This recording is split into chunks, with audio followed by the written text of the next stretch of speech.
Éco. L'édito sport, bonjour Virginie Fulpin. Bonjour Dimitri, bonjour à tous. Alors ça, c'est vraiment presque un miracle. L'Ukraine n'est plus qu'à un match de la Coupe du Monde de football au Qatar. Les Ukrainiens ont battu hier les Écossais 3-1 en demi-finale des barrages. Et c'était en Écosse, il faut le dire. Ils sont en mission, ces Ukrainiens, pour apporter un petit peu de réconfort à leur pays en guerre contre la Russie.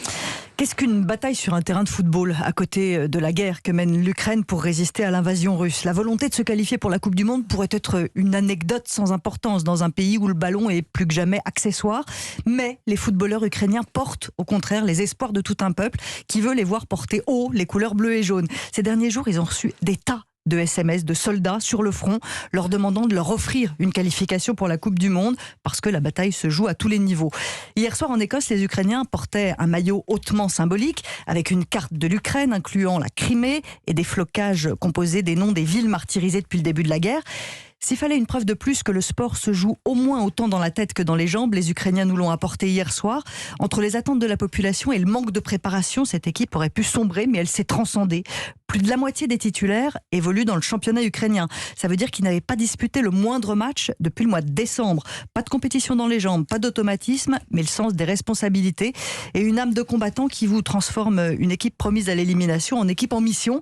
Les Ukrainiens ont tout de suite pris le match à leur compte en dominant les Écossais sans partage pendant une heure, avant de résister de toute leur force dans la dernière demi-heure.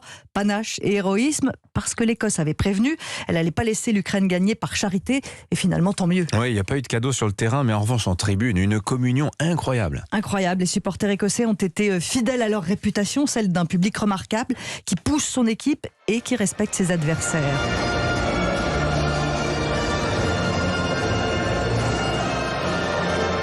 Ça, c'est l'hymne ukrainien chanté par tout le stade avant le début du match, parce qu'il faut savoir que les Écossais avaient fait l'effort d'apprendre les paroles en phonétique pour communier avec les Ukrainiens. Et puis encore plus fort, après la rencontre, leur équipe tout juste éliminée de la course à la Coupe du Monde, quand même, ils ont digéré leur déception en quelques minutes pour applaudir à tout rompre cette équipe ukrainienne, pour rendre hommage à ces joueurs qui veulent offrir un espoir à leur pays. C'est ça aussi le monde du football, le peuple des tribunes, pas exactement, des hooligans sans foi, ni loi, ni billets valables. Le football et ses supporters si souvent décriés peuvent encore nous offrir ce genre de moments de grâce et de fraternité.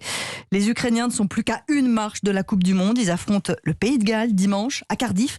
Encore des Britanniques qui ne les laisseront pas gagner, mais qui sauront les recevoir avec tous les égards dus à une équipe en mission.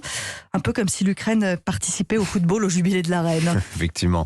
Je donne ce chiffre donné par le président Zelensky hier, qui annonçait que ce sont 60 à 100 soldats ukrainiens qui meurent chaque jour dans les combats, 500 blessés également.